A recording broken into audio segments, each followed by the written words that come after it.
Hey team, thanks for joining me today. Today we're going to go over a recipe that even a novice cook can do in under 10 minutes. So, today we're going to do a sautéed garlic and squash. So, you'll need a zucchini squash, 1 clove of garlic, salt, pepper, oil, a cutting board, and a knife, and a frying pan.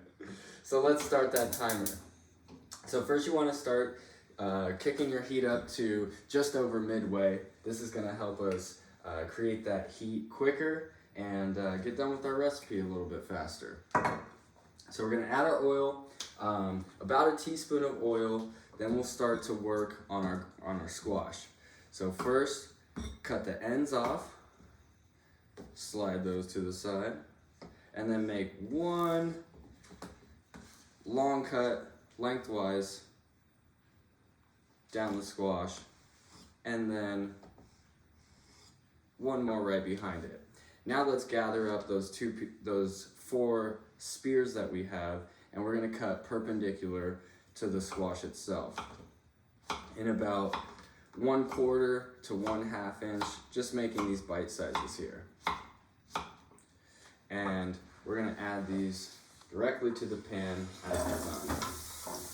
That way everything cooks while I'm cutting and while I'm talking. Next, I want to talk about garlic. So let's cut this garlic.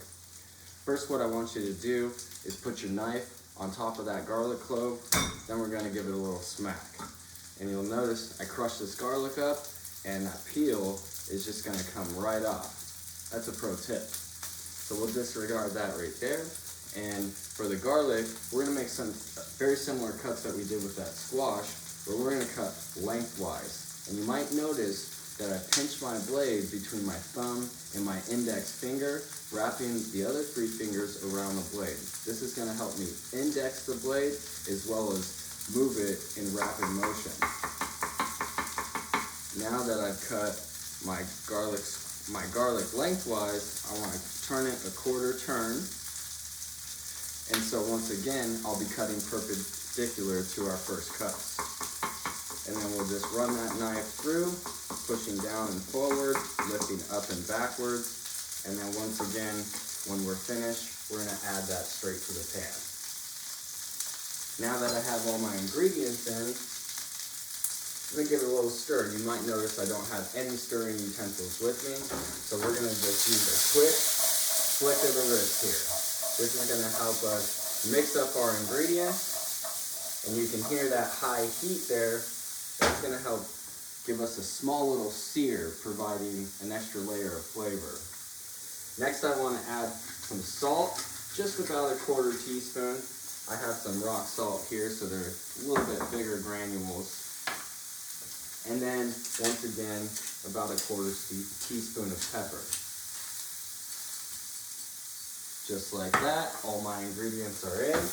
We'll give it another flick of the wrist. Ooh, watch out.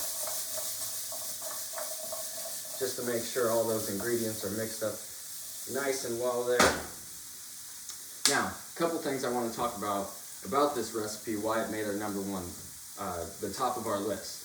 First, it's high fiber, low calorie food. Second, it's very nutrient dense. And third, and my favorite, is that you can eat zucchini squash raw, which means we're already done with this recipe before we even started. So what's gonna dictate whether this recipe is done or not is up to your preference and how you like it. So what we'll do to check is we're gonna stick a fork into one of these, give it a little shake, and if that comes off, then it's done. So we're going to stick a fork in it, and it's done. So I'm going to call that done. I'm going to turn my heat off, prepare my plate, give this a small tip, and just like that, we have garlic squash in under 5 minutes. Under 10 for you, hopefully. If you want to download this recipe, enter your email below, and we'll send you the PDF, and you'll also get the first 2 steps to our weight loss success.